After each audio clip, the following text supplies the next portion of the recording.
La belle époque des pilleurs d'église, c'est l'exposition visible actuellement à la BFM jusqu'au 29 avril. Une période de l'histoire que les Limousins ne connaissent peut-être pas très bien. Alors ils en connaissent la partie la plus médiatisée il y a de ça 110 ans, c'est-à-dire le vol de la chasse d'Ambazac lui-même, dont on présente une réplique d'ailleurs dans l'exposition.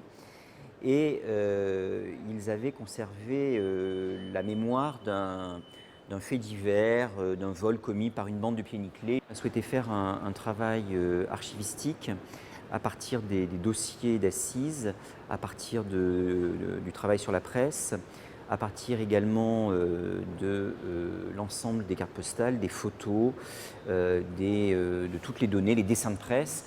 Et on s'est rendu compte que l'affaire était beaucoup plus complexe qu'il n'y paraissait. Il y a eu différentes expositions. Une exposition donc nationale d'une part à Paris, puis une exposition locale qui a présenté les trésors de l'émaillerie limousine.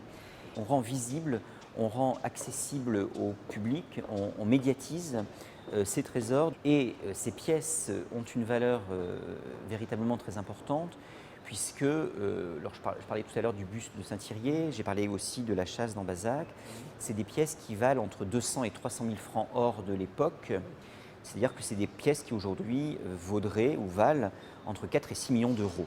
C'est une véritable affaire criminelle avec une bande organisée en fait, qui commet une série de 7 ou 8 vols dans des églises sur la Corrèze, la Creuse, la Haute-Vienne, mais aussi le Puy-de-Dôme, le Cantal, la Haute-Loire. J'ai dit dans les églises, mais aussi des musées, comme le musée de Guéret. Ces pièces qui sont dérobées sont proposées à des antiquaires qui eux-mêmes les vendent à des collectionneurs qui habitent soit Paris, soit Londres. Mais il y a une deuxième affaire dans l'affaire qui nous a véritablement passionnés. Des faussaires réalisent des faux qui sont substitués donc aux vrais trésors de l'émaillerie limousine médiévale.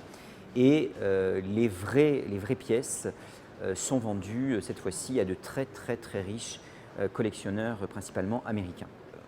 On est obligé de reconnaître que ces vols interviennent dans le contexte de la séparation de l'Église et de l'État. Et là, c'est le troisième niveau de lecture de l'histoire, c'est qu'en fait, il y a un moment de flottement sur qui va être le véritable possesseur des objets religieux qui ne sont pas perçus comme des objets patrimoniaux, mais comme des objets qui ont une valeur sacrée très importante.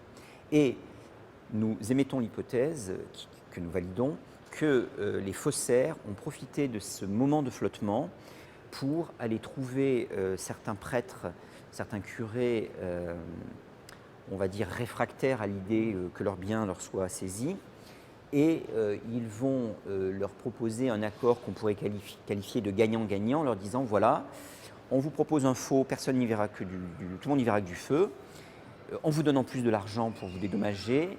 Nous, on revend la vraie œuvre d'art et vous jouez un tour à la République et à la République laïque et au gouvernement qui est en place à l'époque. Ces faits divers sensationnels font l'objet aujourd'hui d'une publication aux éditions Les Ardents Éditeurs par les historiens Vincent Brousse et Philippe Grandcoin. 1 an et demi de travail, le fait d'être allé aussi à la Bibliothèque nationale de France à Paris, aux archives de Clermont, à toutes les bibliothèques de Clermont-Ferrand aussi. La BFM de Limoges, que nous remercions une nouvelle fois, qui a vraiment prêté beaucoup de documents, les archives départementales de la Haute-Vienne et de nombreux collectionneurs privés également. L'intérêt de l'exposition, c'est qu'elle permet de présenter notamment la presse internationale, puisque l'affaire a été couverte par aussi bien la presse italienne, américaine, anglaise, britannique, belge, etc. Il y a sûrement des journaux de la presse étrangère que nous avons laissé passer.